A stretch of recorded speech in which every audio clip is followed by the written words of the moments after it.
پر اسرار کہانیوں میں adventure, suspense اور کرائم سٹوری تو شامل ہوتی ہے، لیکن ان میں مزاح کا عنصر شامل کرنا ایک مشکل ترین کام ہے۔ زیر نظر سٹوری میں یہ انوکھی خوبی پیدا کی گئی ہے اور فرعون مصر کی لاتعداد پر اسرار کہانیوں میں اس کے حیرت انگیز داستان کی شمولیت ایک منفرد عمل ہے، اور جہاں اس میں لمحہ لمحہ سنسی ہے وہاں بے اختیار کہکے بھی شامل ہیں۔ ایڈونچر، سسپینس اور طنز و مزاح سے بھرپور ناول ایم اے راحت کے قلم سے تابوت۔ پیٹ بھرنے کے لیے 2 وقت کی روٹی ہی تو بطور ایندھن درکار تھی۔ جیسے تیسے کر کے زندگی کے مفرط ایام گزار لیتا، آخر کبھی تو تقدیر مجھے خوش قسمتی کے در پر لے جاتی۔ بلا وجہ میری گمراہ سوچ مجھے چمکارتی ہوئی بھٹکا کر یہاں لے آئی، لیکن اب تو آ ہی گیا تھا، اب کیا کروں؟ سوچو کہ انہی گرداب میں چکراتے ہوئے آنکھوں میں نیم گنودگی کی سی کیفیت بیدار ہو گئی، اور اس کے بعد میں نے ہوش کی دنیا سے ناتا توڑ کر خوابوں سے رشتہ جوڑ لیا۔ نیند بھی ایک فطری تقاضا تھا جو ہر حالت اور ہر کیفیت میں آ ہی جاتی ہے۔ عام حالات میں ایسے پر اسرار مقبروں کا تصور کر کے ہی خوف سے لرز جاتے ہیں، اور رات کی تاریکی میں قبرستان سے گزرتے ہوئے ہمارے دلوں میں نہ جانے کیسے کیسے خوف اور وسوسے جنم لیتے ہیں۔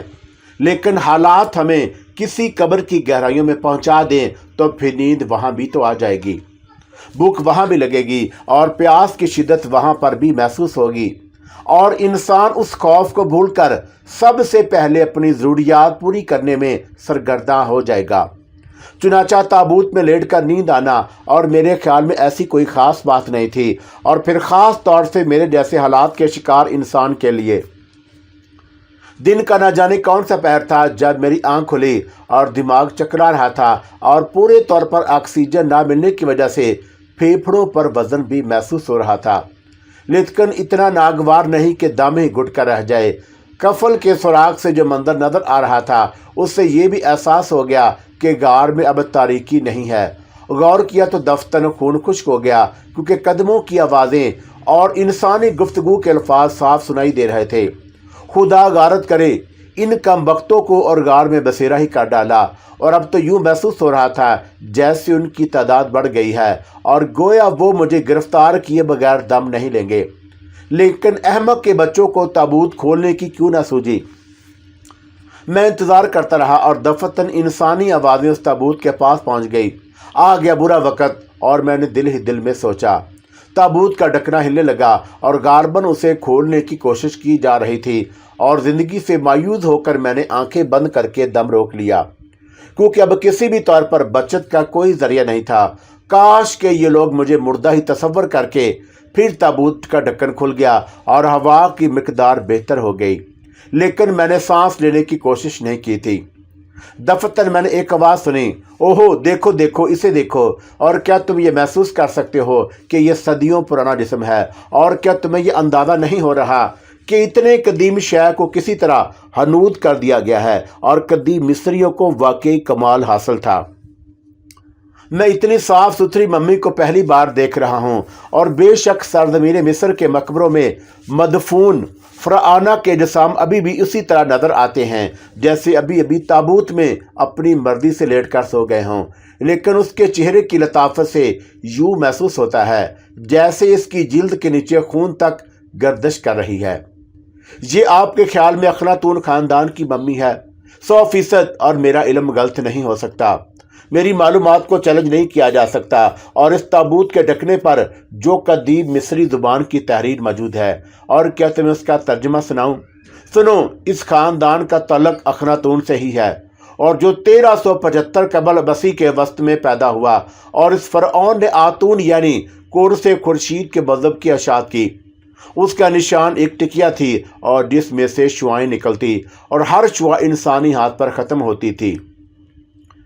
دوسرا سورج دیوتا مصریوں کی بہت سے دیوتاؤں کے ساتھ انسانی شکل میں پیش کیا جاتا تھا، اور اخناتون کا اصل نام آمنوفس تھا۔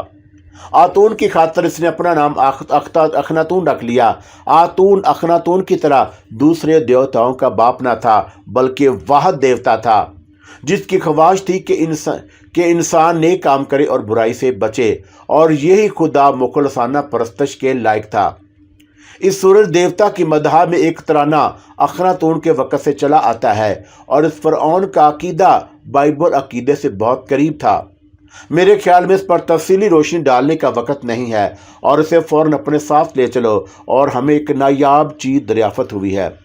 इसी आवाज़ ने कहा और चंद लम्हात के बाद ताबूत का ढक्कन बंद हो गया और मेरी खोपड़ी हवा में मुअल्लक थी।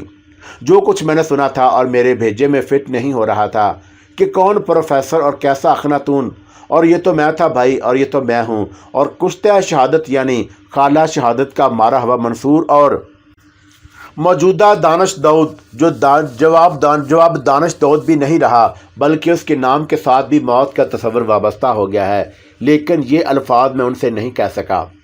सूरत हाल का किसी हद तक अंदाज़ा होता जा रहा था कि ये वो लोग नहीं थे जो मुझे यहाँ तक लाए थे और मेरी ज़िंदगी के दर पे थे, बल्कि कोई नई ही पार्टी थी जो शायद आसार कदीमा या तारीखी दानों से तल्लुक़ रखती और मकबरों को तलाश करती हुई यहाँ तक पहुँच गई थी। ताबूत हिलने लगा और इसका मतलब था कि वह मुझे उठाकर ले जा रहे थे और चंद लम्हात के लिए दिमाग सुन्न हो गया और कोई फ़ैसला करना मुश्किल होता जा रहा था। लेकिन अगर कोई फ़ैसला करता भी तो क्या, और ज़्यादा से ज़्यादा यही हो सकता है कि ताबूत से निकल भागूं, लेकिन बाहर की दुनिया के बारे में कुछ नहीं कह सकता कि मेरे साथ क्या सलूक हो। और एक तरह से मैं अब मिस्री हुकूमत का मुजरम भी बन गया था, क्योंकि वो लोग मुझे थाने से निकाल कर लाए थे और उसके बाद मैं एक मफरूर था। और अब ये किससे कहता फिरूंगा कि इस तमाम कोशिश में मेरा कोई दखल नहीं था, बल्कि ये सब मेरे खिलाफ होने वाली साजिशें थी। ताबूत गालिबन उसी सुरंग में सफ़र कर रहा था और जिससे गुजर कर मैं यहाँ तक आया और फिर टूटे हुए ढकने से तेज़ हवा अंदर आने लगी और जिससे अंदर काफ़ी ऑक्सीजन फैल गई और मेरे सांस पर से जो घुटन ख़त्म हो गई जो अब तक तारी थी, और जिसके बावजूद मैं अब तक उस ताबूत में गुजारा कर रहा था। और ताबूत को गालिबन किसी गाड़ी में रख दिया गया क्योंकि खट फट की आवाज़ें ऐसी ही थी, और उसके बाद गाड़ी स्टार्ट होकर चल पड़ी। उसका सफ़र मेरे अंदाजे के मुताबिक 9 या 10 मिनट का था और फिर मुझे उस गाड़ी से उतार लिया गया। मेरी समझ में कुछ नहीं आ रहा था कि इस छोटे से सुराग से सवाई रोशनी की और कुछ नहीं देख सकता, और ये अंदाज़ा भी नहीं हो रहा था कि कौन सी जगह है। अलबत्ता कानों में एक अजीब सा शोर गूंज रहा था, जिसके बारे में मैं थोड़ी देर के बाद मुझे अंदाज़ा हो गया कि यह पानी का शोर है, और मेरे ताबूत को इंतहाई एहतियात के साथ किसी दूसरी चीज़ में मुंतकिल कर दिया गया। और ये दूसरी चीज़ क्या थी उसके बारे में कोई अंदाज़ा नहीं हो सका। लेकिन थोड़ी देर के बाद ये मेरी मुश्किल भी हल हो गई और मेरे कानों ने किसी मोटर बोट के इंजन स्टार्ट होने की आवाज़ सुनी, और फिर ताबूत में मेरा बदन इस तरह हिलने लगा जैसे मैं पानी में सफ़र कर रहा हूँ, गोया अब मुझे पानी के रास्ते कहीं और ले जाया जा रहा था। तकदीर में इतनी हंगामा खेजियाँ लिखी होंगी और कभी सोचा भी ना था, और बहरतौर अब कुछ नहीं किया जा सकता और सिवाय इसके कि तने बेतकदीर होकर वक़्त और हालात की करिश्मा साजियाँ देखूँ। और गालिबन इस मोटर बोट से मेरे ताबूत को किसी समुद्री जहाज़ तक ले जाया गया, क्योंकि उसके बाद मुझे क्रेनों के जरिए ऊपर उठाया गया और उसके बाद ताबूत को मुख्तलिफ रास्तों से गुजार कर बिल आखिर एक जगह रख दिया गया। और इस दौरान मुझे मालूम नहीं हो सका कि मेरा यह अनोखा सफ़र कहाँ से कहाँ तक था। कुछ देर तक कदमों की आवाज़ें उभरती रही और फिर गहरा सकूत और सन्नाटा छा गया। हाँ, छत पर कभी कभी कदमों की चाप सुनाई दे जाती और मैंने देर तक इंतज़ार किया, और जब उस सकूत में कोई रखना अंदाज़ी नहीं हुई तो ताबूत के ढकने को अपनी जगह से खिसकाने की कोशिश की, और मुझे इस कोशिश में दिक्कत नहीं हुई थी। गालिबन उन लोगों ने ताबूत की कुंडी को बंद करने की कोशिश नहीं की, और उस बात से मुझे काफ़ी तकलीफ हुई और मैंने ताबूत का ढकना उठा दिया। और उसके बाद मैंने अतराफ़ के माहौल को देखा। एक अच्छा खासा वसी और अरीज़ कमरा था जो लकड़ी का बना हुआ था, और कमरे में मेरे उस ताबूत के अलावा 3 ताबूत और रखे हुए थे और मैं चौथा था। और इन ताबूतों को देखकर मेरी आंखें हैरत से फैल गईं कि और में भी मुझ जैसे मौजूद हैं। और एक सिमत मुझे एक चौड़ा सा खला नज़र आया और जिसमें ऊपर जाने के लिए 8 सीढ़ियाँ बनी हुई थी, और ये सीढ़ियाँ भी लकड़ी ही की थीं। ऊपर से उभरने वाली कदमों की आवाज़ें उस बात का इजहार कर रही थी कि ऊपर अच्छे खासे लोग मौजूद हैं, और वैसे हल्के हल्के से खफीफ से हचकोले भी लग रहे थे। और उसके बाद जब कहीं से जहाज़ की विसल की आवाज़ सुनाई दी तो मेरा ये शुबा तस्दीक तक पहुंच गया कि मैं किसी बहरी जहाज़ में हूं। गोया वो शख्स जिसे प्रोफेसर कहकर मुखातब किया गया इस किस्म की पुर इसरार मम्मियाँ चुरा कर मिस्र से कहीं और ले जा रहा है, और ये काम इस जहाज़ के ज़रिए हो रहा है। اس احساس سے ہی میرے بدن میں سنسنی سی دوڑ گئی، لیکن ایک اور احساس بھی اس کے ساتھ ابھرتا جا رہا تھا کہ اگر مجھے کسی چوری شدہ ممی کی حیثیت سے مصر سے کہیں اور لے جایا گیا تو میرے حق میں بہتر ہی رہے گا۔ لیکن یہ بات میرے پیٹ کے حق میں بہتر نہیں تھی، کیونکہ اب چوہوں کے علاوہ بلیوں نے بھی دوڑنا شروع کر دیا اور ہونٹ پیاس سے خشک ہو گئے تھے۔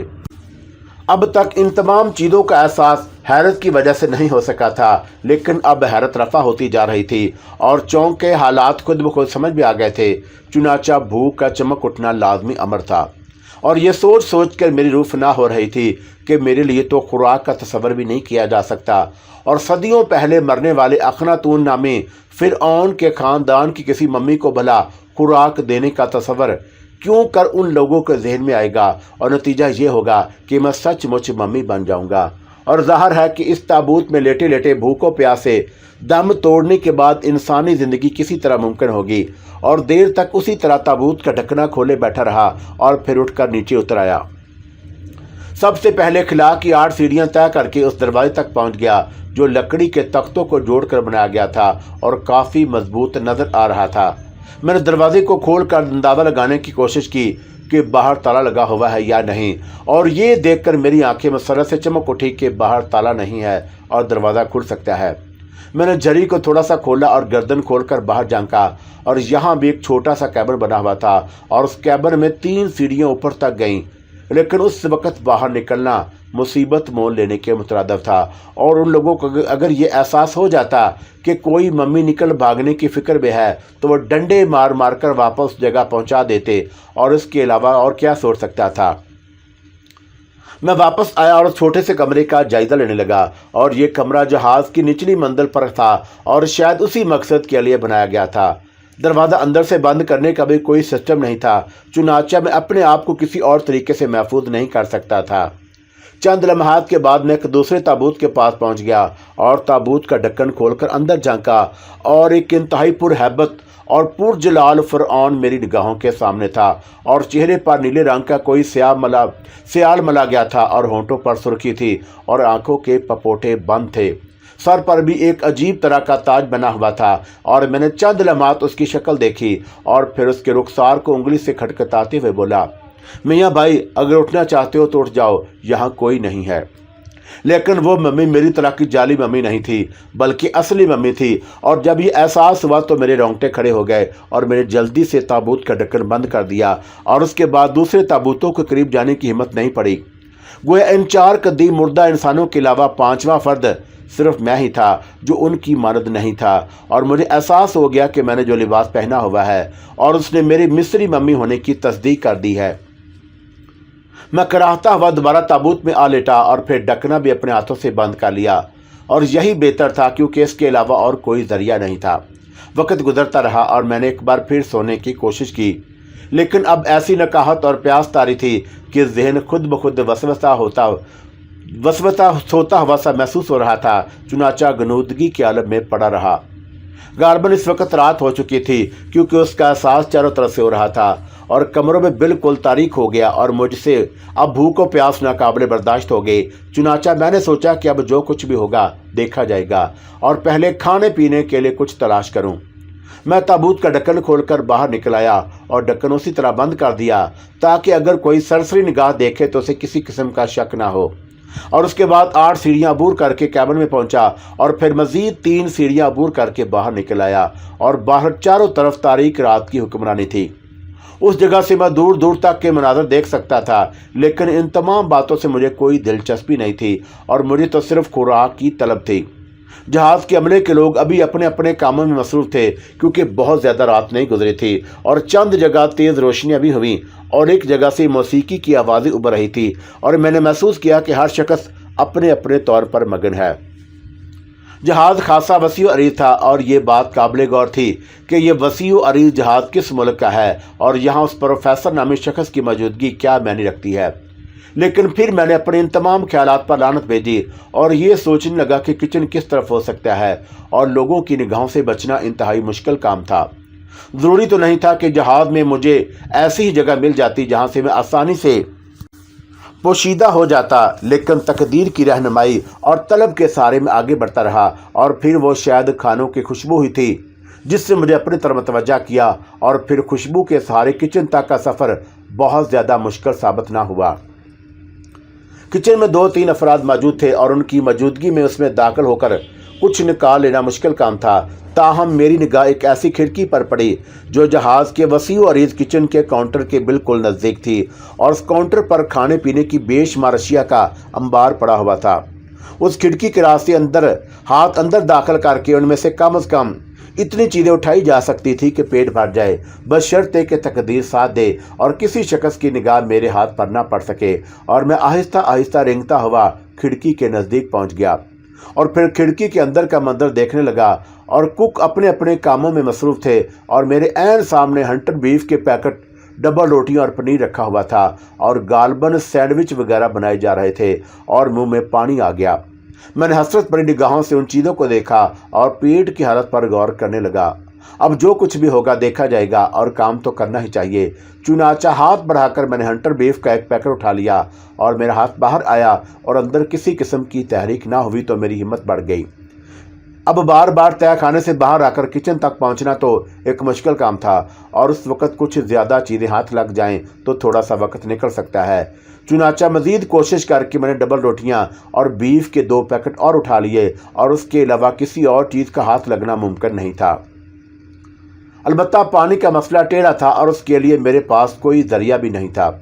मैं इन चीज़ों को छुपाए हुए वहाँ से हट गया और उसी तरह छुपते हुए मुझे वापस तय खाने में पहुँच रहा था, लेकिन इंतहाई एहतियात के साथ, ताकि कहीं मेरा राज फाश ना हो जाए।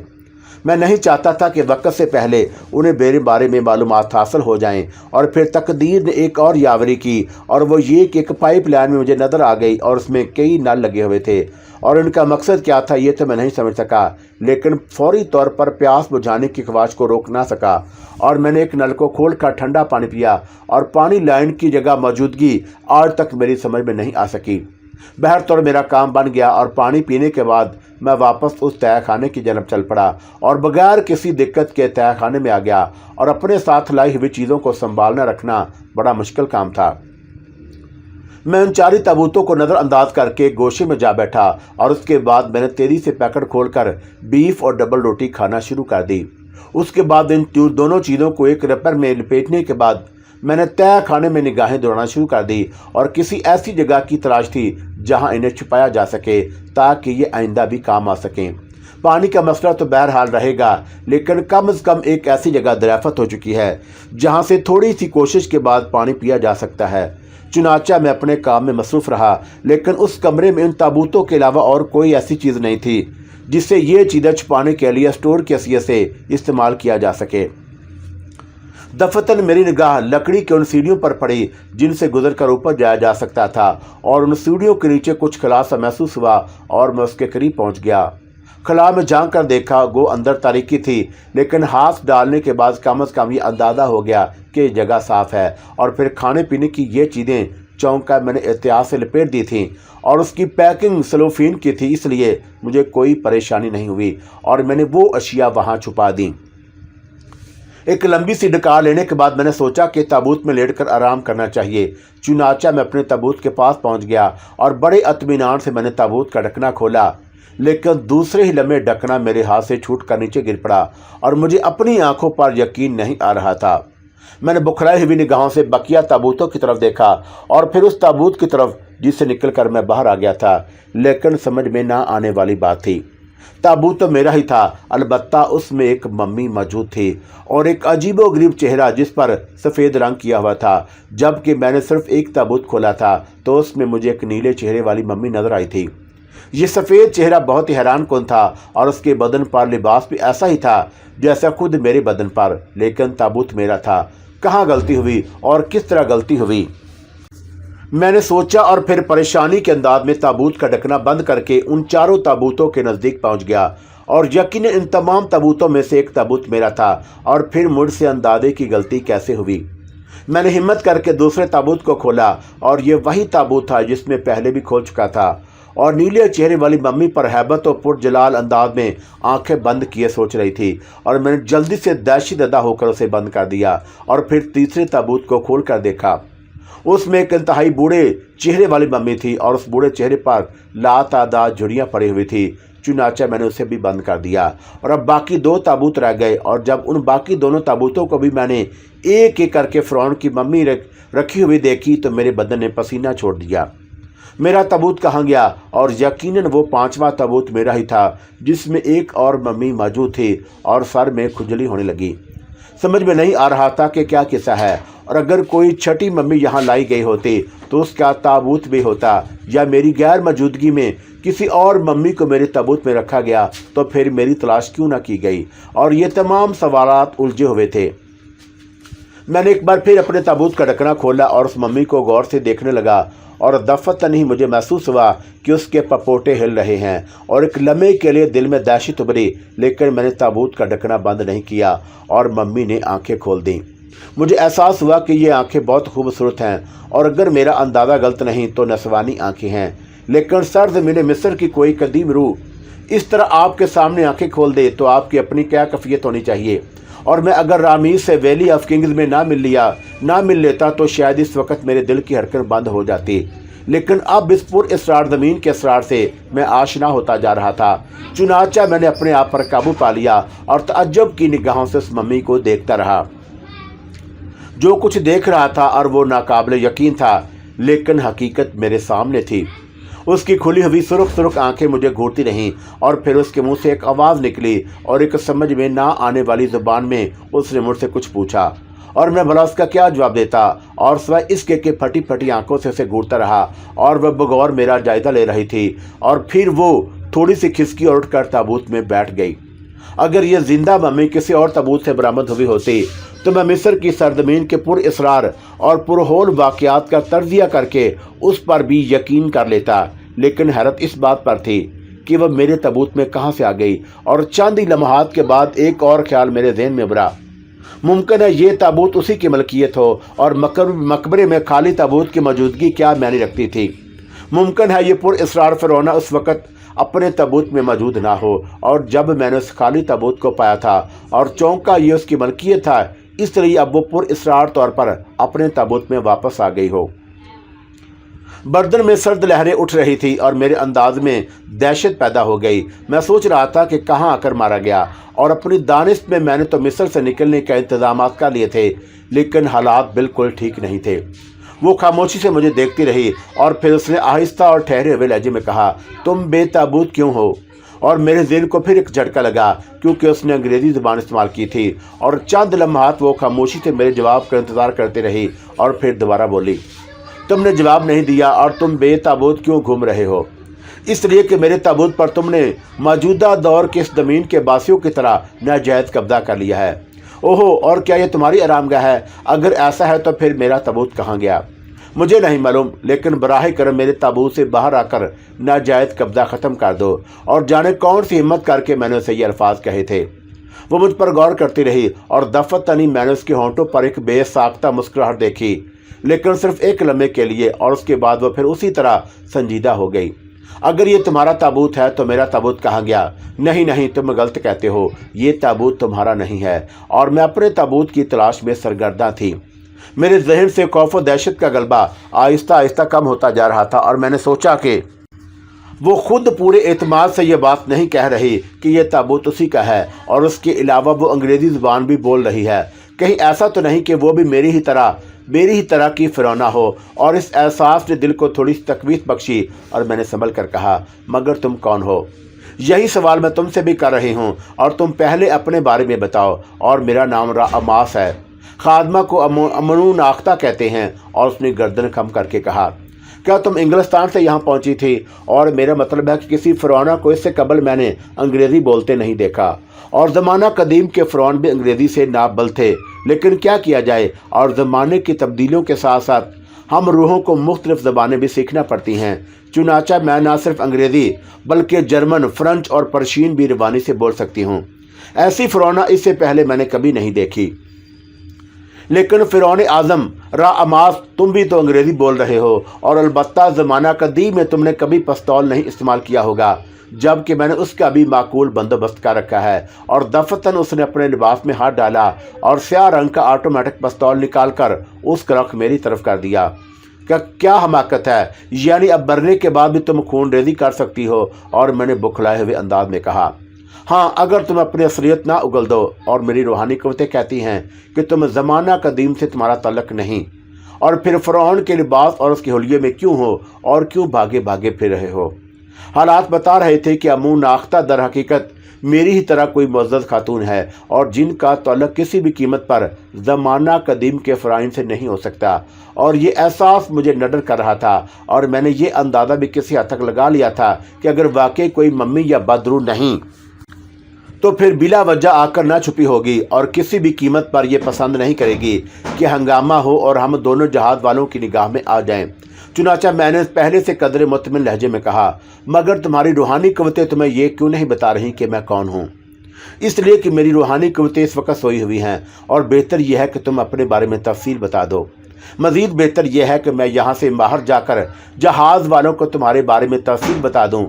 मैंने कहा, और उसके होंठ भींच गए। ज़रा एक कदम दरवाजे की तरफ बढ़ाओ, और मैं तुम्हारे पूरे बदन को गोलियों से छलनी कर दूंगी। अरे वाह, ख्वाम मेरे जिस्म को ख़राब करने से कोई फ़ायदा ना होगा। ज़ाहिर है कि मैं उन गोलियों से मर तो नहीं सकूंगी, लेकिन गोलियों की आवाज़ बाहर ज़रूर जाएगी, और उसके बाद हम दोनों फ़िरौन पकड़े जाएंगे। और मेरे अल्फाज पर वह बेख्तियार कहकर लगाकर हंस पड़ी, और फिर उसने पिस्तौल अपने लिबास में वापस रखते हुए कहा, बाहर से आ रहे हो, कोई खतरा तो नहीं? किस किस्म का खतरा? अब फजूल बातों से ग्रेज करो, आओ बैठो और मुझे अपने बारे में बताओ। यूँ लगता है कि जैसे तुम भी मेरी ही तरह के फ़िरौन हो और कुछ करके भागे हो। खुदा का शुक्र है, बल्कि रब्बे ई आ ऊ का शुक्र है कि तुमने अपनी असलियत कबूल कर ली। और ठीक है बीबी, और मैं भी तुम्हारी तरह एक फ़िरौन हूँ, बल्कि फ़िरौनों की पैरोडी। और मैंने गहरी सांस लेकर कहा, और वो हंसती रही। मैं उसके ताबूत के नज़दीक कोहनी रखकर बैठ गया, और वो ताबूत में पालती मारे बैठी हुई थी, लेकिन उसकी आंखों में अब भी हैरत के नकूश जाग दिए थे, और वो बार बार गहरी निगाहों से मेरा जायज़ा लेने लगती। और तुम्हें मिस नोख्ता कहूँ या सिर्फ अमू नाख्ता? और मैंने पूछा, फजूल बकवास बात करो, और मैं शदीद भूखी हूँ, और क्या कोई ऐसा बंदोबस्त नहीं हो सकता कि थोड़ा बहुत खाने को मिल जाए? दोस्ती शर्त है, और तुम्हारा तमाम बंदोबस्त हो सकता है, मैंने कहा। और वह चंद लम्हात मेरी शक्ल देखती रही, और फिर बोले, गो मैं तुम्हारी तरफ से मुतमिन नहीं हूँ, लेकिन इतना अंदाज़ा ज़रूर लगा सकती हूँ कि तुम्हारा तल्लक कम अज़ कम मेरे दुश्मनों से नहीं, इसलिए कि तुमसे दोस्ती करते हुए मुझे कोई झिझक नहीं हो रही। और उसने अपना हाथ मेरी तरफ बढ़ा दिया, और मैंने उसे बगौर देखते हुए उसका नर्मो नाजुक हाथ अपने हाथ में पंजे में ले लिया, और उसके हाथ में ज़िंदगी की गर्मी दौड़ रही थी, और वह मुस्कुरा दी। अब बताओ, खाने के लिए क्या बंदोबस्त कर सकते हो? मेरी रूहानी कुव्वतें तुम्हें यहीं इसी जगह बीफ और डबल रोटी मुहैया कर सकती हैं, लेकिन अफसोस पानी के लिए मैं माजूर हूँ, क्योंकि तमाम रूहें पानी से घबराती हैं। चलो खाने का बंदोबस्त तो करो, और पानी के बारे में बाद में सोच लेंगे, अम्मू नाख्ता ने कहा। और मैंने सीढ़ियों के नीचे से बीफ और डबल रोटी निकाल कर उसके सामने रख दी। खुदा की पनाह, तुम तो वाकई बहुत पहुँचे हुए फ़िरौन मालूम होते हो। और उसने अपने होंठों पर कलाई फेर कर वो रंग साफ़ किया, और जिसमें उसके होंठ रंगे हुए थे, और फिर डबल रोटी के छोटे छोटे टुकड़े बीफ के साथ खाने लगी। मैं खामोशी से उसकी सूरत देखता रह गया, और खदो खाल चौंका रंगों की तह में छुपे हुए थे, इसलिए ये अंदाज़ा नहीं होता था कि वह मिस्री नसाद है या कहीं और से उसका तल्लक है। यही कैफियत उसके चेहरे के असल रंग की थी, लेकिन मेरे दिल में उसकी असलियत जानने की शदीद तजस्सुस मौजूद था, और मैं जानता था कि वो भी मेरे बारे में उसी अंदाज में सोच रही होगी। उसने चंद स्लाइस और थोड़ा सा बीफ खाया, और उसके बाद बकिया चीज़ों को कागज़ में एहतियात से लपेट कर मेरी तरफ बढ़ाते हुए बोले, इस जगह के अलावा और कोई ऐसी जगह नहीं है जिसे हम महफूज समझ सकें, चुनाचे ये कीमती अशिया वहीं छुपा दो। मैंने उसके हदायत पर अमल किया, और फिर उसके नज़दीक आ बैठा। अब ये बताओ कि ताबूत के लिए क्या किया जाए, और ये ताबूत इतना कुशादा भी नहीं कि हम दोनों इसमें समा सकें। ओहो, शायद कोई तहखाने में आ रहा है, उसने कहा, और मैंने भी ये आवाज़ें सुन ली थीं, और बदहवास हो गया, और उसी बदहवासी में ताबूत में जा घुसा, और उसने करवट के बल लेट कर मुझे जगह दे दी, और मैंने फ़ौरन ही ताबूत का ढक्कन बराबर कर लिया। हम दोनों सांस रोके पड़े हुए थे, और ताबूत में हम उसी बुरी तरह ठुस गए कि जुम्बश की गुंजाइश भी नहीं थी, और सांसों की धमक कंपटियों में महसूस हो रही थी। हर आन यूँ लगता जैसे अब ताबूत का ढक्कन खुलेगा और हमारी गर्दनें पकड़ कर हमें बाहर निकाल लिया जाएगा, लेकिन आने वालों ने कोई तर्ज नहीं किया और खट फट की आवाज़ें बुलंद होती रहीं और फिर यूँ महसूस हुआ जैसे वो लोग वापस जा रहे हैं। और चंद ही लम्हात के बाद खामोशी छा गई और हमारे सांस घुट रहे थे और दोनों के सांसों की गर्मी एक दूसरे के चेहरे से टकरा रही थी। लेकिन मजबूरी थी और जान बचाने के लिए अंदर तो आ घुसे थे, लेकिन पिसलियाँ चटकती जा रही थीं। जब ये एहसास हुआ कि अब तय खाने में कोई नहीं, तो कोशिश करके ताबूत का ढक्कन खोल दिया गया और उसके बाद हम निकलने की जद्दोजहद करने लगे, जिसमें बहरत और कामयाबी हो गई और हम नोख्ता भी बाहर आ गई और गहरी गहरी सांसें लेने लगी। खुदा गारत करे, और क्यों आकर मरे थे ये लोग। और उसने इधर उधर निगाहें दौड़ाई और उनके आने की वजह मालूम हो गई और तय खाने में अब एक और ताबूत का इजाफा हो गया था। ओहो, तो ये बात थी। और वैसे क्या तुम जानते हो कि ये जहाज़ आज सुबह से पहले यहाँ से चल देगा और उसकी रवानगी का वक्त 5:45 बजे है। खूब, और तुम्हारी रूहानी क़ुव्वतें इस सिलसिले में मुझसे कुछ ज़्यादा हैं, मैंने कहा, और वह बुरा सा मुँह बनाकर ताबूतों को देखने लगी और फिर चौंक कर बोली, और क्या तुम एक काम नहीं कर सकते क्या? हम एक ताबूत को खाली कर लें, और मुझे यकीन है कि तुमने यह ताबूत अपने लिए खाली किया होगा, और मेरे लिए गुंजाइश बना दो दोस्त, वरना अगर हमें दोबारा उसके ऐसे एक ताबूत में घुसना पड़ा, उसके बाद वाकई हमारी मम्मियाँ ही इस ताबूत से बरामद होंगी। मैंने खौफजदा निगाहों से उसे देखा और सहमे हुए लहजे में बोला, किसी कदीम फ़िरौन की ये बेहुरमती करके कहीं मैं किसी मुसीबत में न गिरफ्तार हो जाऊं। अपने लिए भी तो तुमने ऐसा ही किया होगा, अदाकारी क्यों कर रहे हो? और वह जल्लाए हुए लहजे में बोली, नहीं नहीं, यकीन करो अमनोख्ता, और मैंने ऐसा नहीं किया, और खाली ताबूत की कहानी कुछ और ही है।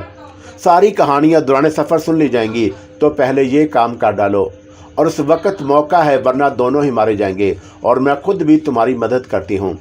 थोड़ी सी हिचकिचाहट के बाद मैं इस काम पर आमादा हो गया और हम दोनों एक ताबूत के करीब पहुंच गए और ताबूत का ढक्कन खोला और उसमें लेटी हुई लाश को देखने लगी। और ज़माना कदीम का कोई पुरजलाल और पुरहैबत फ़िरौन इस ताबूत में महू इस तरह था, और बिलाशुबा वो इस सिलसिले में मुझसे ज़्यादा दिलेर निकली।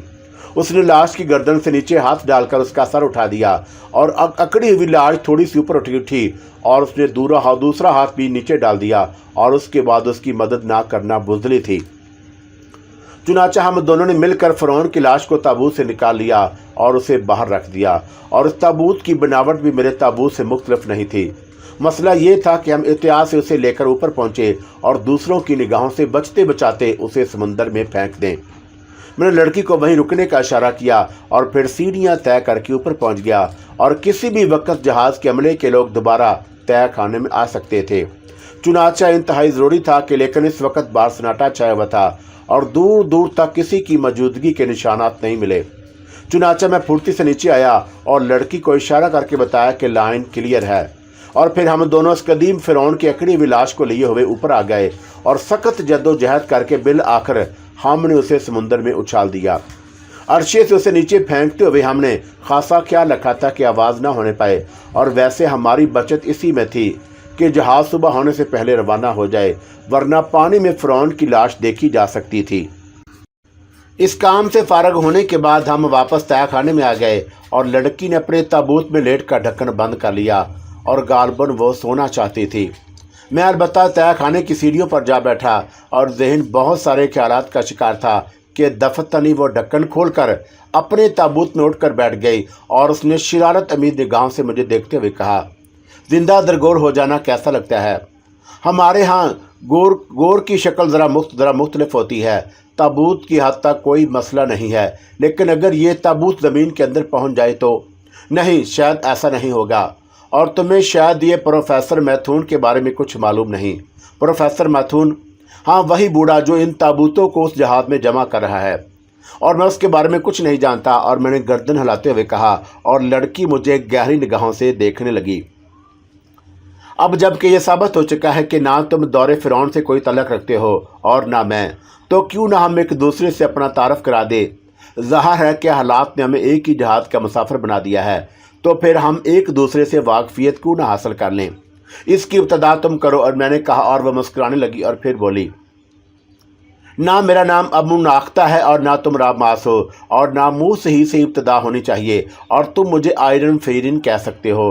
तुम्हारा नाम क्या है? मंसूर। मिस्र से तलक रखते हो? नहीं। क्या मतलब? और मतलब ये कि मेरा तलक मिस्र से नहीं है, बल्कि मैं एशिया ही के एक मुल्क का बाशिंदा हूँ। मिस्र में क्या कर रहे थे? झक मार रहा था। अच्छा मशगला है, लड़की ने संजीदगी से गर्दन हिलाते हुए कहा और फिर बोली, और मैं भी मिस्री नहीं हूँ, लेकिन यहाँ आप फंसी हूँ। एक अच्छे खासे खाते पीते ख़ानदान से मेरा ताल्लुक़ है, और यूँ समझ लो कि मेरे ख़ानदान के लोग ही मेरी ज़िंदगी के गाहक बन गए, और अगर मैं कुछ और वक्त काहरा में गुजार लेती तो यकीनन मारी जाती। चुनांचे मैंने यहाँ से फ़रार होकर ईरान जाने का फ़ैसला कर लिया और अब ईरान का सफ़र कर रही हूँ। ये एक लंबी कहानी है। मुख्तसरन यूँ समझ लो कि प्रोफेसर मैथून के प्रोग्राम से मैं इत्तफाकिया तौर पर वाकिफ़ हो गई। प्रोफेसर मैथून एक माहिर आसार कदीमा है और मिस्रियात पर रिसर्च कर रहा है, लेकिन उसके लिए उसने एक ख़तरनाक तरीक़ेकार इख्तियार किया है और वो कदीम मिस्री मजस्मों को यहाँ से चुरा कर ले जा रहा है। ज़ाहिर है कि आम हालात में मिस्री हुकूमत उसे इस बात की इजाज़त ना देती, और इसलिए उसने ये तरीक़ेकार इख्तियार किया है। और मैं यहाँ से फ़रार होने के मंसूबे बना रही थी तो मेरे इल्म में उसका प्रोग्राम आ गया। ये जहाज़ यहाँ से ईरान जाएगा और मैंने सोचा कि किसी तरह ईरान तक का सफ़र इख्तियार किया जाए, और जहाज़ के कप्तान से प्रोफेसर मैथून के बहुत गहरे तल्लुकात हैं और वो उसी की मदद से प्रोफेसर मैथून कदीम मिस्री मजस्मों को पोशीदा तौर पर यहाँ से ले जा रहा है। जब ये प्रोग्राम मेरे इल्म में आया तो मैंने दिल में यही फ़ैसला किया कि मैं खुद भी किसी मम्मी के हैसियत से सफ़र करूँगी, और मैंने प्रोफेसर मैथून का ताक़ब जारी रखा और उसके प्रोग्रामों से आगाह होती रही और बिल आखिर यहाँ तक पहुँच गई। ये शक्ल सूरत और हुलिया जो मैंने इख्तियार किया है सब मेकअप है, लेकिन मैं नहीं जानती थी कि कोई और भी बिल्कुल मेरी ही मानस सोच सकता है, और तुम मुझसे पहले शक्ल में यहाँ पहुँच गए और तुम पर क्या बीती है ये ना पूछो फेरियन। और मैं भी तकदीर का सताया हुआ हूँ और मेरे दुश्मन भी मेरी ताक में लगे हुए हैं। ना जाने किस किस तरह यहाँ तक पहुँचा, और फ़िरऔन का ये लिबास मुझे एक कदीम मकबरे में ही मिला था, और उसी मकबरे से तुम्हारा प्रोफेसर मैथून बराह रास्त मुझे यहाँ तक ले आया, जबकि मेरे इल्म में ना प्रोफेसर मैथून का कोई प्रोग्राम था और ना ही मैं इस जहाज़ के बारे में जानता था। और ये सिर्फ इत्तफाक है कि मुझे यहाँ इस शक्ल में अपने दुश्मनों से पनाह मिल गई। फेरियन मुझे देखती रही और फिर उसने अपना निचला होंठ दबाते हुए कहा, मुमकिन है कि तुम झूठ बोल रहे हो, लेकिन एक बात पर मैं एतमाद से कह सकती हूँ कि तुम कम अज़ कम मेरे मुखालफों में से नहीं हो सकते, और यकीनन मुझे कम अज़ कम इस हद तक एतमाद है। यूँ तो मैं तुम्हें भी झूठा समझ सकता हूँ फेरियन, और तुम्हारा तलक मेरे दुश्मनों से भी हो सकता है, और मुमकिन है किसी को यह खबर मिल गई हो क्योंकि तुम बिल आकर मेरे बाद यहाँ पहुँची थी। मैं हर तरह तुम्हें एतमाद दिलाने के लिए तैयार हूँ, और मैंने ज़िंदगी में पहली बार तुम्हें देखा है और तुम्हारे बारे में कुछ नहीं जानती, और मेरी तरफ से किसी गलतफहमी का शिकार मत बनो। मैं चाहती हूँ कि अब हमारा साथ रहे, और अब तो मैं इस बात से भी खौफजदा हो गई हूँ कि तुम्हें कहीं किसी पर मेरा इंकिशाफ ना कर दो। तो फिर इसका बेहतर तरीका यही है कि हम दोनों जहाज़ किसी खुफिया तय खाने में साथ साथ रहें। तो फिर एक बार और हाथ मिलाओ। ये अहद है कि कम अज़ कम ईरान तक हमारा साथ रहेगा। और उसने फिर अपना हाथ फैला दिया और मैंने मजबूरन उससे दोबारा हाथ मिलाया। अब हम एक दूसरे के लिए भी दिल में कोई खदशा नहीं रखेंगे, और कम अज़ कम उस वक़्त तक जब तक ये एहसास ना हो जाए कि तुम मुझे या मैं तुम्हें नुकसान पहुंचाने के दर पे हूँ। ये बड़ा अच्छा हुआ कि एक खाली ताबूत मुझे मिल गया और पेट भी भर गया है, चुनांचे अब क्यों ना आराम किया जाए। ठीक है, मैंने कहा, और वो अपने ताबूत में लेट गई और मैं अपने ताबूत में चला गया। हालात पर गौर करने लगता तो हंसी आने लगती, और मैं किसी कदीम फ़िरौन के ताबूत में महू असराहत हूँ और उधर मेरा दुश्मन मेरी तलाश में सरगर्दा।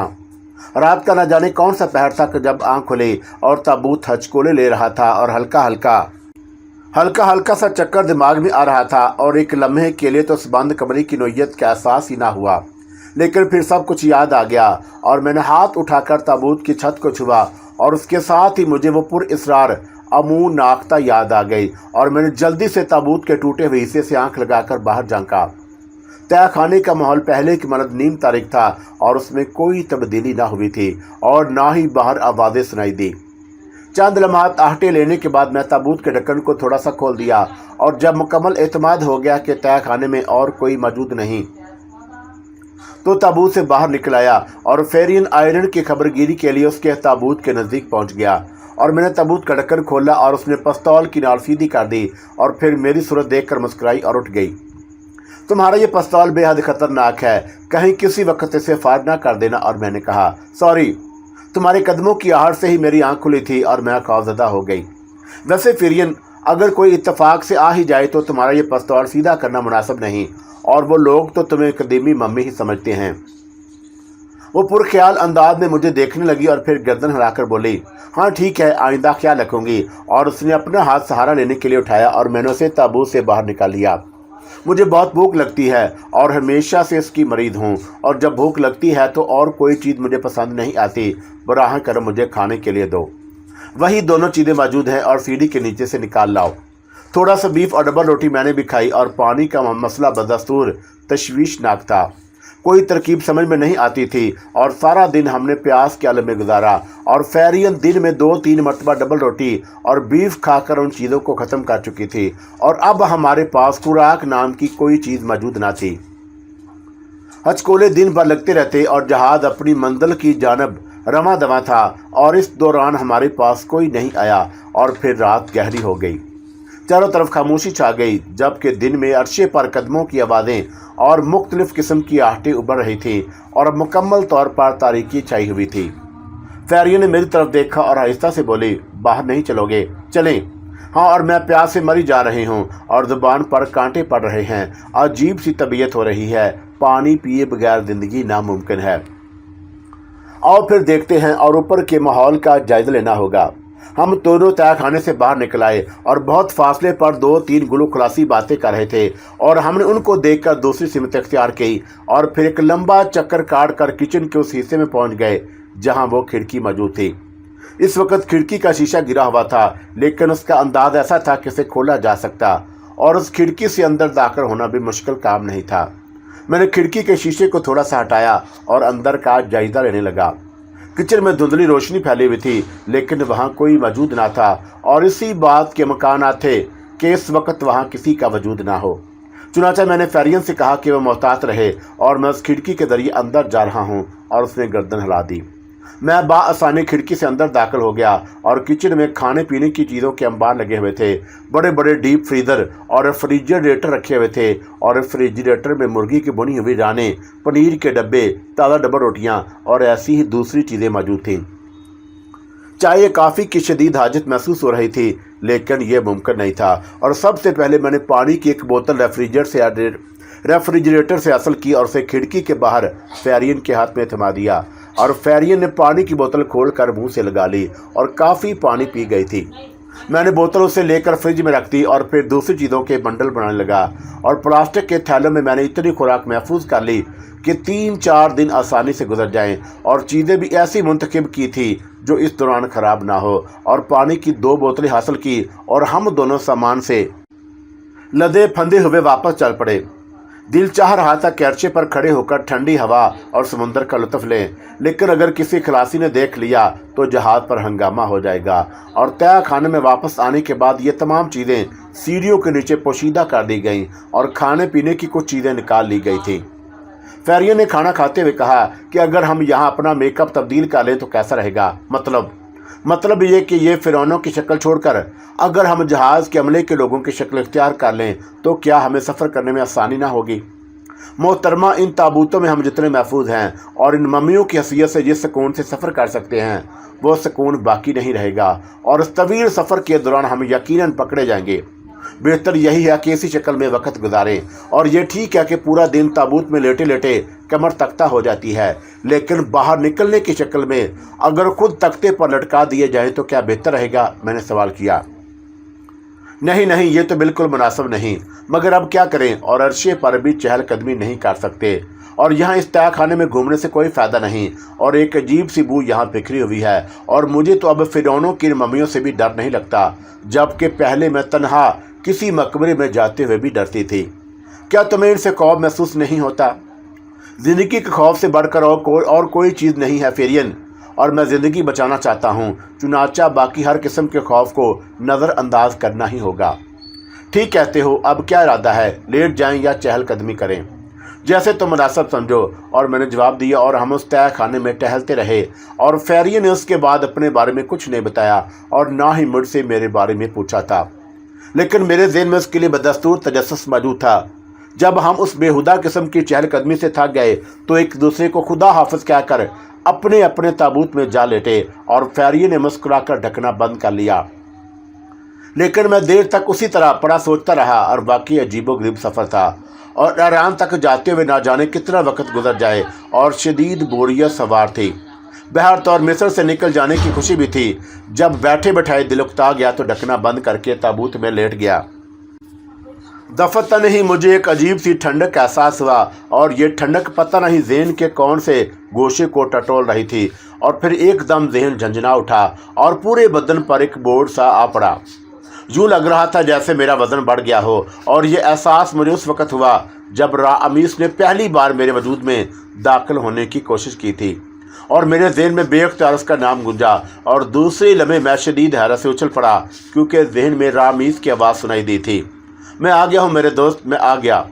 और मैं चौंक कर उठने की कोशिश करने लगा ताकि ताबूत के ढक्कन से टकराई और उसके बाद मैंने ताबूत के ढक्कन को खोला और उठकर बैठ गया।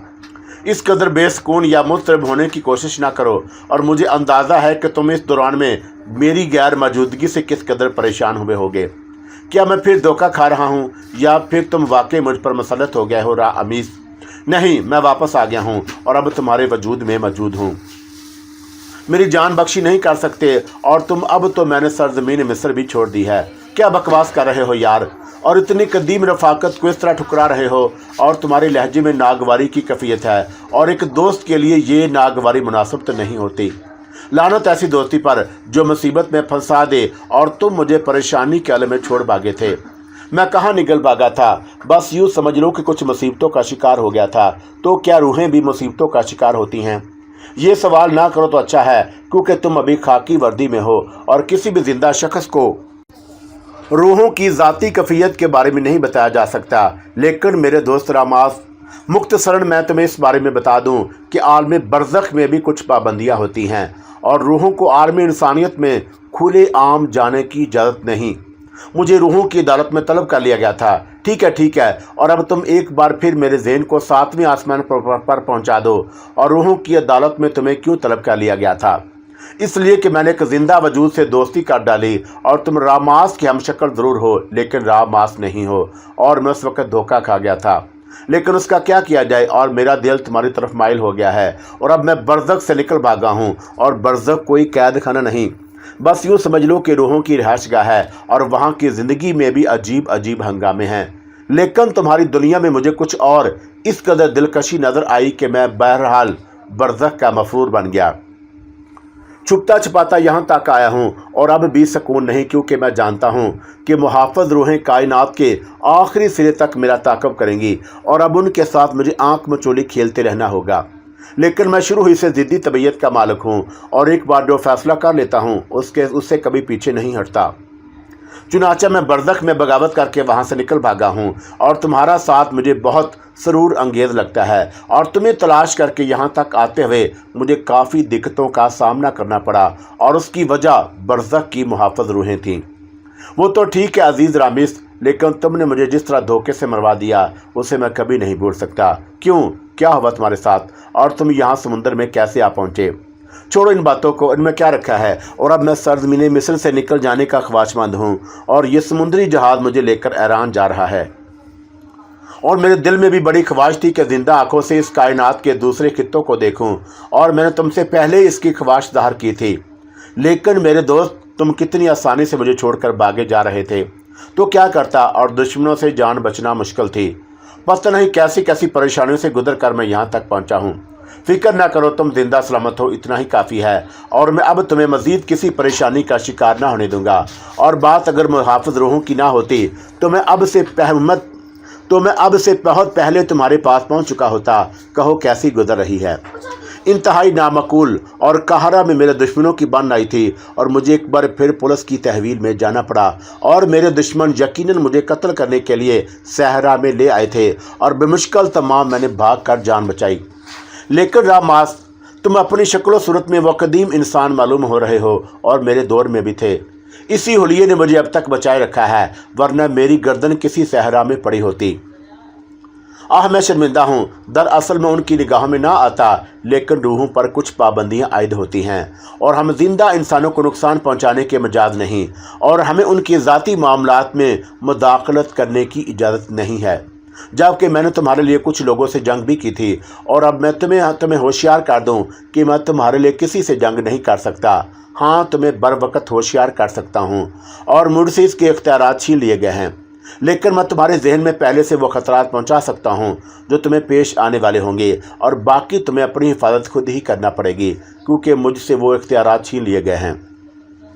भाई रामीस, मैं एक सीधा सादा आदमी हूँ और लड़ाई बजाई की बजाय अपने लिए एक बेहतर ज़िंदगी का ख्वाह हूँ, और मैं तो दुनिया की किसी पुरसकून गोशी में बैठकर बस इतना चाहता हूँ कि खाता पीता रहूँ और एक पुरसकून इंसान की हैसियत से ज़िंदगी गुजार सकूँ, और इसकी ज़्यादा मुझे कोई तलब भी नहीं है। फिर वही अहमकाना बात, और मैं तुम्हारी आंखों से ये दुनिया देखने का ख्वाहिशमंद हूँ, और तुम दुनिया के किसी गोशे में मदफून हो जाने का इरादा रखते हो। होना तो ये चाहिए था कि तुम कदीम फ़िरौन की कोई मम्मी होते और मैं तुम्हारी जगह। लेकिन एक बात पहले से बताए दे रहा हूँ कि अगर कभी तुमने मुझसे फ़रार हासिल करने की कोशिश की तो वह तुम्हारे हक़ में बेहतर ना होगा।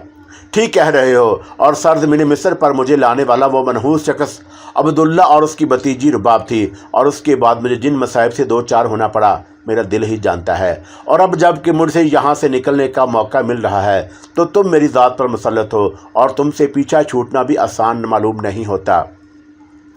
मेरे कानों में हल्के से कहके की आवाज़ उभरी, और फिर रामीस ने कहा, हाँ, ये हकीकत है कि ये मनहूस रूह तुमसे चिमटी ही रहेगी। क्या किया जाए, मजबूरी है। और अपनी शक्ल व सूरत तब्दील कर लेते यहाँ आने से पहले, और तुमने खुद ही मुझे जगाया था, और अब जबकि मैं जाग गया हूँ तो तुम मुझसे पहलू तही नहीं कर सकते, नतीजा कुछ भी हो। वाह, ज़बरदस्ती की दोस्ती, और कम अज़ कम इस तरह पहले नहीं देखी। और दुश्मन के बारे में तो सुनते चले आए थे, लेकिन दोस्ती का ये अंदाज़ वाकई दुनिया के लिए एक मिसाल की हैसियत रखता है। अब तुम जो कुछ भी कहो, बहरतौर रईस अब तुम्हारे साथ है। और मैंने गर्दन टेढ़ी की और आंखें बंद कर लीं। रामीस ने उसके बाद मुझे मुखातब नहीं किया, लेकिन मैं देर तक उसके बारे में सोचता रहा, और बिलाशुबा ये अनोखी चीज़ थी, और दुनिया के रहने वाले अमूमन ऐसी किसी दिलचस्प कैफियत से दो चार नहीं होते। मैं गौर करता रहा, और फिर दफतनी जहन में ख्याल आया कि तमाम दुनिया में तन्हा हूँ और कोई भी ऐसा साथी नहीं जो मेरे बारे में जानता हो और मैं जिससे वाकिफ़ हूँ। अगर ये दिलचस्प शख्सियत इस तरह मेरा साथ देने पर तैयार है तो क्या हर्ज है, और कम अज़ कम एक नादीदा साथी ही सही, और बाकी अपने आप पर मुकम्मल भरोसा करना होगा और ख़ुद एतमादी से आगे बढ़ना होगा। अपनी दुनिया से निकल आया हूँ तो फिर हालात और इत्तफाकात के सहारे जहाँ तक भी पहुँच जाऊँ, और फिर जब यह खेल ख़त्म हो जाए तो बाद की ज़िंदगी में अपने लिए राहें तलाश करूँ। चुनाचा रईस की मैयत कबूल कर ली। मेरे ज़हन में उसकी आवाज़ उभरी, यकीनन मेरे दोस्त, और यकीनन तुमने बिल्कुल दुरुस्त सोचा, और मुझे इस पर कोई एतराज़ नहीं। इसका मतलब है कि अब तुम मेरी सोचों पर भी मुसल्लत हो, यानी कि मैं कोई बात सोचते हुए भी अपने आप को खुफिया नहीं रख सकता। इसकी ज़रूरत भी नहीं है तुम्हें, और मेरे बारे में बस ये मत सोचना कि तुम मुझसे मुनहरफ हो जाओ, और बाकी तुम अपनी तमाम तर सोचों में आज़ाद हो।